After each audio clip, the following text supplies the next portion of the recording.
jacket, bulletproof jacket, Trek jacket, woolen jacket, dungaree jacket, jean jacket, denim jacket, they're all the same jacket.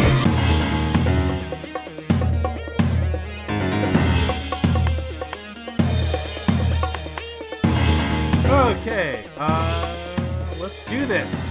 Hi, welcome to Venture Bros Podcast. I'm your host, as always, Brian Dressel. With me, as always, in our Season 5 new nicknames, we have... Oh, I lost Nick, so here, just Graham's first. Graham, Duke of Limbs Mason. Hello! Huzzah! If you can tell me what your insult means, I will be very, very proud of you. No idea. It means that you're awkwardly tall. Cool. Duke of Limbs. I like it, right? It's a good one. I'll take that. Yeah. I'm speechless. I'm not sure we're pronouncing Nick's right, but we're going to go for it anyways. And we have Nick Shabaroon Friedemann. Shabaroon sounds like a dog. Nope, it's an ill-dressed, shabby fellow and a mean-spirited person. Oh, cool. I'm cool with that. Shabaroon. Yeah, you Shabaroon, you and your gym shorts and hoodies. I'm really talking about how you dressed 10 years ago. That's true. I'm wearing it right now, so it's not that just... Dressed like a real Shabaroon, you. I will apologize up front. If any of these are accidentally racist, and I'm unaware, I am not intending that throughout the entirety of Season 5. I'm trying to do my research to make sure that doesn't happen. But if it does, I apologize up front in Season 5. Let's just hope we never get there. Yeah, it's surprisingly tough to do when you're like, oh, let's do a historical fun-themed thing. Oh, wow, that's what that means. Oh, shit. History is real racist. Gracious. It's always been like that, you say. Wow. Good God. Yeah, so if this blows up in my face when to change nicknames halfway through, it might, but I feel pretty good about the list I have compiled. So that's going to be our nicknames going forward, our old-timey insults. I'm pretty happy about it. I'll take Duke of Limbs. Yeah, that's a good one, even though you're not that tall. But Duke of Limbs almost sounds like a serial killer name. Right? It's like... Oh my God. Yeah, like a collector of arms and legs and things. Yeah, it's a real fucked up serial killer. Yeah. Speaking of fucked up things, let's talk about today's episodes. We are doing, if you were not listening last week, if you missed it, you should go back. Last week's episode was fantastic. It's all about the end of Season 4. We're doing our in-between episode. So 2 specials came out in between Seasons 4 and 5. It was from Ladle to the Grave, the story of Shallow Gravy. Also came with an EP. If you want to go on Spotify and listen to all the different versions of Jacket, it's pretty fantastic. And then A Very Venture Halloween, which is, I'm sure many of you out there are going like, oh, that takes place during Season 5. You're right. According to the creators, it does. But it was not released that way, so we're going to talk about it the way it was released, which is the same way we did Season 1, I think. I don't really remember. It is. We did it based off of, I believe, release date order, but even then it still doesn't make any sense. No, that's why we had to restack it ourselves at the end of the season, because it was still... It makes less sense. The least amount of sense the way it was released. Right. But so that's just how the cookie crumbles. Yeah, so this one, it's a little out of sorts, but that's okay, because we're just going to talk about it anyways. But first, we're going to do Ladle to the Grave. And I'm not going to spend a ton of time on this thing, because it is only, I think, 9 minutes of content in a 3-minute music video. But there's some things that if we didn't talk about it, kind of make things confusing moving forward, because there's one very important story beat in here that we should talk about. And then the rest of it, we can just kind of move on. I'll do the breakdown of this one and the Halloween one, so I don't throw them both at Graham as much as I'd love to. But the Ladle to the Grave is a behind the music scene special about Shallow Gravy, where you find out how Hank and Dermot and Helper formed their band of 2 dudes and a robot, and 2 dudes and an 800-pound spider walking robot, and how they came about their song Jacket, which was originally about Jack the Ripper, but that was boring, so they made it about jackets instead. Because those sell. Yeah. And then throughout the music video, we find, Rusty is Dermot's dad, which we all knew. Rusty did not. Yep. He's Yep. like, wait, Dermot? Fictal? 17 years... Oh, God. It's such a great moment, and not at all what I was expecting. Did you guys watch this one when it came out? No. No, I had no idea it existed. Okay, so Yeah. I watched this one like the day it released because I was just like desperate for some Venture Brothers content because I was kind of on the train of like, I don't know when we're getting any more of this. And season 4 kind of felt like the end, but they keep saying there's more coming, but I've seen nothing of it.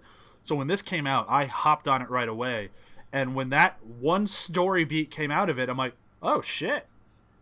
Didn't expect that. Yeah. But It was pretty otherwise, heavy. as far as just like a band-aid to get you through to the next Venture Brothers whatever, I thought this was great. I thought it was a very fun little kind of out of character for them, but also not just little break in your work week. And that's all it really is, in my opinion. Yeah. I mean, it does a very good job of mimicking or mocking the thing in which it's characterized on. And then with the, Venture Brothers twist and humor, and yeah, doesn't stay longer than it needs to, and yeah, it's pretty good. Yeah. The one thing that I will note about this one, and when I was watching with my wife last night, the animation's a little funky in this one. Mm-hmm. Yep. And it's because they used a different animation studio. This is their first time working with Titmouse, and this is when they were working on Metalocalypse, which just gets that rabbit hole just deeper and deeper as Dermot has a Death Clock poster in his room, and Brendan Small started doing a lot more voices for Venture Brothers, so it's just like, oh, you can kind of see the merging of the minds here a little bit. And like even knowing that, when you get to the music video portion, it's like, oh yeah, I could see these guys working on Metalocalypse, for sure. Oh yeah. Yep. It's a different style, of course, but you could definitely see like the big sweeping music video aspects. I'm like, oh yeah, this works. Totally. And I love Metalocalypse. I'm not sure if you guys ever rode that train, but man, there are some of the greatest fucking lines ever in that show. Specifically season 1. The rest of the show is decent, but not as good as like season 1 is just face meltingly funny. I think. But yeah, this episode, I don't really have a ton to say about it. Like, I think my only complaint with it is that I feel that Hank and Dermot should own the episode, and I feel like they're the two most boring parts of it. Totally. Especially considering it's like within the realm of what the show is trying to say or do, like a documentary-ish sort of thing. Don't you feel like Hank would be stealing the show the whole time? Like, it's like the only thing that felt very weird to me. Yeah. It just... Because I feel like... and we'll get into it when we get in our favorite character at the end of this thing, new for Season 5. But I feel like Rusty just kind of takes everything. Like, because he's the one who has the emotional beat, he has the story beat, just the way he talks about Hank and like how it's all about him, even when he's supposed to be talking about his son. Like every time he's on the screen, I'm having fun. It's like the only episode I really love Pete White because he's such a fucking moron that he wants to sign Shallow Gravy. Like, there's so many funny things in this episode, and they just really have nothing to do with Hank or Dermot. Yeah. Yeah, and it is kind of odd too, because like you hear the narration, and it's so obviously written by Hank and Dermot. And they even clarify that at the end with the announcer, or the voiceover guy. But then it's like, as you're going through the episode, you're kind of like, wait, yeah, but whose story is this? Because we're going into, we're talking about Rusty, we're talking about Pete White, we're talking about all these other people, but it's not really. It is the story of Shallow Gravy, but it's not. Yeah, so it's kind of like it's a weird little thing that I think is a very fun episode to turn on if you can find it. It's on the special features in the Blu-ray and the DVD of Season 5. Otherwise, you can find it online if you're crafty. But otherwise, yeah, it's just kind of You have a mirror. It's out there, and that's it. Yeah. Yeah, totally great, totally fun. Yeah, so Nice little light watch. Yeah. So that's really all I have to say on that thing. Is there anything else that I missed that you guys want to talk? We didn't really talk about the song at all. I think the song's fucking hysterical. I have it on my Spotify like running playlist. It cracks me up, but It's a good song. it is. It's just a long list of jackets, which I think is hysterical, especially when they start running out of jackets. Like, just child's jacket. It's great. It's very much a Hank song, which is wonderful. But yeah, is there anything I missed on this? Anything else you guys want to talk about? Or should we just move into our favorite character of this thing and then jump into the Halloween special? Jump. All right, so favorite character of the special, mine obviously Rusty. You guys? I'd say Rusty as well. Yeah, he's the one who's actually like the everything about him in this is really funny. Yeah, and just like well done. Totally. I'm gonna go with the voiceover guy. Oh, okay. Bill Hader, good solid choice. Just because he's got some, I mean, he's talking throughout the whole thing, but just he's got some good one-liners of like, "This is the greatest band since the Beatles." Just the end with like the, "Do you actually want me to say this? Just read the line." Jacket hit like a storm that rained molten lead instead of regular water, and it burned the pants. I just can't read these things. It's just such a silly line. Did you boys write this? It's just so good. Okay, yeah, that's a solid choice on favorite character. So let's move into the Halloween episode. Again, I'll do a very quick breakdown of this one. This one takes place. We see a bunch of Halloweens of the boys trying to scare their dad. Does not work. We'll get into that in a moment. And then they eventually do scare their dad with just monotonous, annoying things. That's how you scare Rusty. And then throughout the rest of the episode, we have the boys going on an adventure to creep into Old Man Potter's house. And then Orpheus and company holding a magical party to do their best magic ever and impress each other. And then we have Rusty and Hatred and Pete and Billy trying to see if any trick-or-treaters can get past the Venture Compound security system to get a king-size candy bar. All these stories kind of go together. There's some funny moments, some sweet moments, some sad moments. Overall, I'd say the episode has kind of a melancholy feel to it, because when we get to the heart of it, it's about Dean finding out he's a clone and how he reacts to that and how he deals with, does he tell his brother or not. And it kind of hits some really heavy-hitting, like, emotional beats, which is impressive for a Halloween special, and makes more sense when you realize it was not supposed to be a Halloween special. They just kind of made it into one. But that's kind of the broad strokes of the episode, right? Yeah. Okay. Yeah, that's pretty much it. So let's just kind of go A to B to C. Like, let's just jump into each one of the stories, and I want to start with the trick-or-treaters. We'll move into the magic party, and then we'll finish with Dean and the boys. And I think that'll be the best way to kind of cover this one. I love, if this is the C story of waiting for trick-or-treaters to get through there, and it's just in there to be funny moments, I think it's perfect. Yep. Does exactly what it's supposed to. Doesn't last any longer. I don't feel like we're staying away from another story because we because we don't have anything else to do. It's just great, funny little bits, and it's solidly funny throughout the whole thing, and how they're placing bets and you're like, man, I think their parents are just really slowing them down. I just love like they're gonna make it. No, I don't know. That pirate looks pretty tall. Hurry up! No. Keep a steady pace. All right, so here's the one thing that I will say. Are these lasers fatal, or... I don't know if there's dead kids all across the lawn. Well, here's my question. If they just get Do you scared think and run away. Rusty can afford fatal lasers? Very good point. I think these Good things call. would minorly annoy. Like, ow! I don't need candy that bad. That's, I think, a very good point. Yeah, maybe it's like a laser hair removal laser. Yeah. Oh, ow. No, that's going to sting. I think that's like your worst case scenario is you have to grow some hair back. Amazing. No, that's a good call. Because Rusty having a bunch of kids die on his lawn is annoying. Hatred wouldn't stand for it. That's what I was thinking. As I was like, I feel like these have to be like stun or something. They can't possibly be fatal. Right. Death lasers. Yeah, even though there is a mass graveyard in the backyard, which we will discuss. Yes. Yeah. I don't think these are fatal lasers. But that's a good question, because I was wondering that too. And I think this was just one of those situations where, yet again, I'm just like, I don't trust Rusty to have enough money to do anything legitimate. That's true. Except one thing. Well, one thing.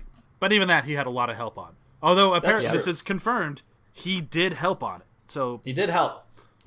We'll get there. But the one thing I want to mention in this, because again, I was reading the book this morning about it, and Pete White, I think, has the best costume of the whole episode, of like a combination of different Bowies. And then you find out that I don't remember if it was Public or Hammer. It was the Halloween costume they always wanted to wear, but were afraid they couldn't pull it off, so they just put it on Pete. That's amazing. I think that's great. That's pretty good. This is also when we see, for the first time, at least if you're watching chronologically, hatred with boobs. Yep. And it's not addressed at all in this episode, so if you were just kind of like jumping in for the first time, it's like, what the fuck has happened to hatred? Yeah. Yep. But it works. I like it. And I also like how it actually all comes about later on. But that's really all I have to say about this portion of the episode. Yeah, totally. I mean, like, I think it makes sense that pretty much, like, hatred would be the one to... In a weird sort of way, it makes sense that he'd be the one to do the best as far as, like, cleaning people out. Rusty would definitely do the worst, and then it would just be a race for second between Billy and Pete. Yeah. But yeah, no, I think that shook out pretty much exactly like I'd expected to. Yeah. Let's move into the magic party. I love the magic party. I love everything about the magic party is great. Yeah, Magic the Gathering, although that game is way too confusing. It's fair. I love this portion of the story. It's ridiculous. Absolutely ridiculous to the very end. And we get the return of Chris. Yeah. Kurth. It's Kurth. We get that. We get the one of the best moments, I think, in the entirety of the show of I'm gonna pull a rabbit out of this hat. Nothing on my sleeve. It's very hard. That's what she said. She said nothing of the sort. Amazing. And I love how the master comes in. Oh, as fucking Santa Claus. It's so good. Like, what else would I be? The Halloween ferret? Not a lot to work with here. Here's a weird question about Red Mantle. Red Mantle's magic? Have we ever seen him do magic? No, but I think he's mentioned it before. Yeah. Okay. We've known that he has powers. Right. It's more like, because usually in the show they'll show people do stuff. Yeah. You know what I mean? And it's just I think that the running gag must be internally that we just like are never gonna find out what he does. Yeah. Well, yeah, because we don't even see him pull the rabbit out of the hat. Exactly. That's what I was saying, is that when Graham was mentioning it, I was like, oh, right. We don't even see that. Yeah. I guess that's true, yeah. But we do see the Outrider fucking kick ass. Oh my god. Bringing, like, I don't know, like 80s techno Hellraiser in. That is... His name is Toaster Face, Brian. I like mine better, but but the fact that Toaster Face shoots out flesh toast is just so good and just horrifying. So scary. That is definitely my favorite moment in this episode. The flesh toast or just all of the Outrider stuff? Just all of that. It's just so disgusting and so disturbing. And then even just Red Mantle's just reaction of like, oh my, is it over yet? Oh my god, that was so disturbing. And then Orpheus's reaction where he was like, I hope they're not doing that kind of magic while they're watching over my daughter. And then which is a very valid point. Which is totally a valid point, yeah. But he's like screaming at the top of his lungs, and meanwhile, they're maybe 10 feet in front of him. Oh, yeah. I think is funny as well. Yeah. And I also love that it's all fixed by a Rubik's Cube. Yep. And like there we got it. Yeah, he's just up on a hook, just like, nope, I got it. We're good. What was the plan if you didn't? Yeah, the blue side gets all messed up when I fix the red side. This is what, like, the Outrider is one of those characters that the more I see him, the more I wish he was in the show. Like, I feel like they could do a lot with him, and it's just, I don't know how to organically bring him in the show without just fucking over Orpheus left and right. Yeah. I feel like, I mean, the thing that's weird is that I wish that you actually got to see more of like Triana and her kind of thing. Like I understand why they've kind of like narratively what they've done, but that to me would be the way to bring him in, because every time he is in, we didn't talk about him in the last episode because there's really nothing for him to do, but I really like him as a character, like you're saying. Like I just really want to see more, and in a weird way it kind of bugs me that you don't see anything. But it's one of those, like, I don't like that. That's what I meant earlier. Like, I just don't know how you organically bring him in the show without just kind of wedging him in there, which is like essentially what they did with Hatred. They just kind of forced him into the show, and they lucked out that it worked. At least in my opinion. I know there's some back and forth among fans of whether or not he does fit in the show. I think he does, but I think they're smart enough to know they can't do that with every character, no matter how great the character may be. Right. And it's unfortunate the Outrider is one of those characters, but like, Orpheus's wife, does she ever talk? No. That's like another running sort of gag, is that she never talks. Yeah, so it's like, without her as a character, you only have the Outrider and Triana, which you can tell they're kind of tired of writing. So it's just like, it's tough to get him in there. Totally. But it's one of those things where I do feel like the show would probably be better for it if he was in there in this very weird sort of way, because he does add something that just doesn't really exist, which is the sense that he's like, oh, he is like super competent in this very weird sort of way, which would be fun to play off of. Like, even if he was just friends with, this is way too late now with where the show is currently, but like if he was friends with Jonas Vinter Jr., would make a lot of sense to me. Now, what I had always thought they were going to do, and it really came out of this episode and then it just never went anywhere, but what I always thought they were going to do and kind of wanted them to do was have the Master retire and have the Outrider replace him, and then make him Orpheus's superior, and that's how you get the Outrider in there more often. He's a constant, and Orpheus is constantly like, fuck.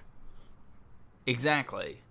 Like, that's what I was kind of hoping was going to happen, and then it just never did, and I totally understand why not. Like, it makes sense, but I thought that would have been pretty cool. That would have been cool. Because they do, I mean, the Outrider and Dr. O definitely do have a good back and forth. I mean, we got that from The Better Man. Yeah. Yeah, and it would be great. And, you know, the Outrider is a great character. But, yeah, it's just, I think it would just be too complicated that you'd have to, like, with him, then comes a whole list of other characters that you'd have to flesh out as well. Yeah, unless you take him and, you know, put him as part of the triad or something. I mean, it'd be difficult. Yeah, and it's kind of like they said in the last season, in season 4, where they're like, yeah, we had this whole subplot of the OSI hunting Sphinx, but we never really developed it because it's not their show. And it's the same thing with the Outrider. Like, they could do more with it, but it's not his show. Like, it's still the Venture Brothers. So, like, they can spend time in all these other tertiary characters and have fun with them. But at the same time, does it add to the story of the Ventures? And if not, then how much time do they really want to spend on it? Exactly. Right? And I totally understand, and I get that. I think they made the right call. It's just unfortunate that it shook out that way. Yeah, I agree. I think that makes a lot of sense. It is just unfortunate. It's one of those things where I do feel like I want more, and I just don't know if we're ever going to get it, which is okay. But I think at this point, if they didn't come back in 7, especially with like that first episode with the big magic circle on the floor, I don't think he's coming back. No. What else have we talked about the magic scene? We really haven't talked about the Master showing up as Santa Claus, but he shows up for Dean, but that's not really where he shines. But I'm going to use the Master showing up as kind of a transition into the whole Dean segment, because there's a moment with the Dean segment where the Master shows up after a whole field of zombies shows up, after Al decides to awaken zombies because he's a fucking showboating asshole at one moment, and Santa Claus shows up and blows all the zombies to smithereens. And it's one of the only times in the show where you go, what the fuck? Like, the show does a very good job of making sure all of its ludicrous moments make sense. This was the first time you're like, what the shit is happening? And then within 2 minutes, they explain it. Yeah. And it happened again as I was watching this episode. Again. After, I guess, some time, maybe a couple months, but still, having forgotten, I was like, wait, What? Yeah. Oh, that's right. Yeah. The master. Yes, of course, that makes sense now. Because it's caught me off guard so many times, now I get excited for Santa Claus Master that it doesn't catch me off guard anymore. And Chewie had never seen this one, so it really caught her off guard. So that was fun. But as soon as he shows up and he just starts scolding everyone for like, what the fuck are you doing? Like, really? Zombies? Come on. Like, it's okay, Dr. O. They didn't know that Dad keeps bullets in his gun. And I love that it just comes out of Al just being a showboating prick. Like, it's very Al. Yep. And being bored. Yeah. That's it. Just boredom. Yep. Idle hands, you know? Do the devil's work. It's very him. All right, let's move into the boys. The boys and their adventure to the haunted house. Whoa! It's another time where like, oh, Hank and Dermot don't really get a lot, but jumping back to the beginning of the episode, and I think this is why watching it in this order makes sense. When Dermot walks in the house now as a Venture brother, even though he doesn't know it, and he just marches into the house, and Rusty's just like, go back outside and ring the bell. Seriously? Go back outside and ring the bell. And it's like, I just love though, wow, you're being kind of harsh on the kid. I have my reasons. And it's like, oh, he's being a dad. He's teaching him to be polite. Yeah, which for the longest time, because I hadn't seen the special, and even though I knew that, I guess at some point that he knew, but not as blatantly that he knew. It was like, it was kind of out of character, but other than just Rusty just being a dick. Yeah. But now having seen Ladle to the Grave, you're like, oh, wow. All right. Yeah, that totally fits. Yeah, he's not a great dad, but he's being a dad is what he's doing. Yep. But anyhow, so the boys go on their adventure to go out to some haunted house, and Dean goes on a bit of a journey. Poor Dean. Well, poor Dean. I mean, it's a rough going. But as we were talking about already, he's already on this journey. Now he's thoroughly in it. Yeah. He's thrust into this new world, whether he wanted it or not. Whether he wanted to realize it or not. I do love the crotch sniffing monkey that he finds. That's pretty great. Rika. Which, if you read the book, it is hinted at. Apparently not very well in the animation, but that is supposed to be a rejected Rusty clone. Oh, okay. I can kind of see that. Huh. Like, it's like they say, like, it's not exactly a clone, but we wanted to make sure that the monkey had Rusty DNA in it. Right. It's like, oh, I could see that. That works. Yeah. But I think the most important thing about Dean's adventure here is that we find Rusty actually did something worthwhile. He and his father and this guy in the shack successfully made cloning. And they make sure that we as fans know Rusty helped. Like, they double down on it. Like, yes, even your father. It's like, yep, he worked on it. So Rusty might be incompetent 9 times out of 10, but one time he helped on something that was truly super science. Yeah. And was successful. Yeah. And I love the way he explains it to him. Like, he's having that crisis of, who am I? Like, I'm not Dean. He's like, no, you are Dean. You shut up. You're Dean. You're a Band-Aid. Yep. We didn't make you out of a lotus flower. You are from the genes and the DNA of Dean. That's who you are. No other Dean like you exists. That's who you are. Except for that monster Dean. But we don't talk about him. He's dead anyways. Yeah. I bet that whole sequence makes a lot more sense to Dean now. Oh, yeah. I'm sure he's just going back on his life going, huh. A lot of things make sense. Especially that one Halloween where we pretended to fake out our dad by dying and he just said, go warm up the tank. Yep. Granted, he died probably since then, so he might not remember that, but he should, because they have all the same memories. They just don't remember dying? They don't really ever go into that. I don't really know how that works. I think... Yeah, I don't know. Yeah, I'm kind of fine with just scratching the surface on that, not really leaving it anywhere farther. But beyond just that, like the only thing that I really need to talk about with that Dean sequence is fucking hell, J.K. Simmons. So good. Mm-hmm. And, like, apparently he's been a dream cast of theirs for a very long time. Like, they wanted to get him in something. And when they contacted him for this role, they expected him to say no. And he's like, yeah, all right. They're like, really? Awesome. Cool, then.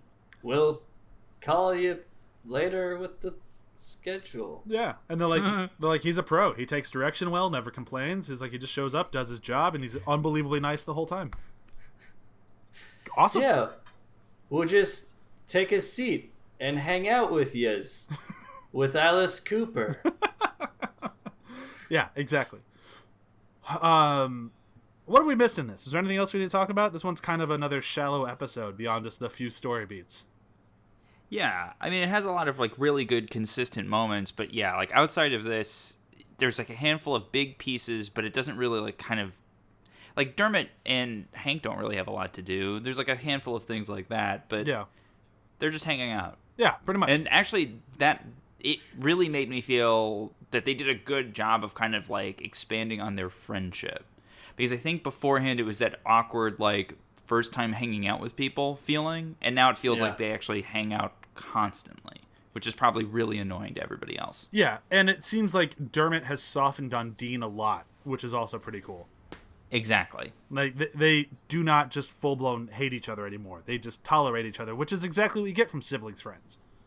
Exactly. Like, I don't know how many of my sister's friends that I just tolerated. And now, like, some of us are actually friends and we get along. But, you know, that's 20 years later, so.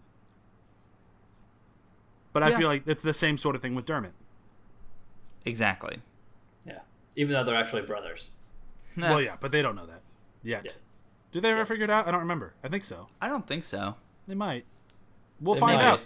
We have the whole rest of the show to watch, so we might find out. We might. Okay, let's move into the new end segment. So, season 4 was favorite quotes. Before that, we had favorite moments and favorite pop culture references and favorite everything. This time, I'm going a little bit different. We're going with favorite character of the episode. So, who stole the show for you in this episode?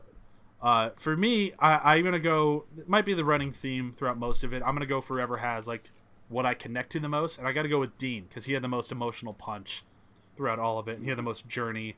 And just that moment at the end when he knew if he told Hank the truth, he'd blow up Hank's world. And Hank is such a positive guy, he decided just to shoulder it on his own and just keep it to himself, which dictates the rest of his actions throughout the season. And I love Dean for that. Like, it's such a great character moment. So Dean, for me, wins the episode. Beer tastes like pee-pee. Oh, Dean. Which it does. I wholeheartedly disagree, depending on the beer that you're drinking. I'm going to go with the Outrider and Toast Face.